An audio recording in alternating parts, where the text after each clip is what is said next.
Есть еще в Абхазии обычный простой народ, который с большой надеждой относится к России, считает своим другом, стратегическим партнером. Тем более сейчас, когда такое время, мы должны быть наоборот рядом с ними, мы должны их поддерживать. Оппозиция, конечно же, имеет право идти во власть, но хочется как бы вспомнить, что все равно мужчины и женщины должны вести себя более корректно, не оскорблять никого в Фейсбуке. Это нас не красит, это читают все. И если мы не будем уважать друг друга, то и нас никто не будет уважать.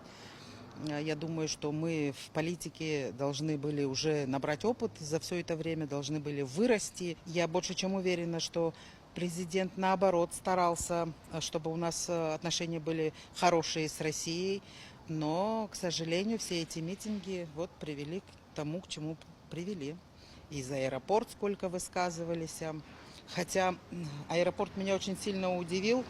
У нас нету своей собственной авиакомпании. Для чего нужен был нам аэропорт? Для того, чтобы его хранить как музей. И разве не лучше, когда к нам будут прилетать гости, когда у нас будут рабочие места? Мы же должны как-то развиваться. Если у нас нет собственной авиакомпании, это же не значит, что аэропорт должен был простаивать. Оказывается, он нужен. Оказывается, это правильно сделано для нашего государства. Это развитие. И поэтому я очень верю Аслану Георгиевичу, очень доверяю ему. У него правильная политика, правильное отношение. Мы не можем жить одни, надо как-то развиваться во всех направлениях. И поэтому я, естественно, буду поддерживать Аслана Георгиевича Абжания во всех вопросах.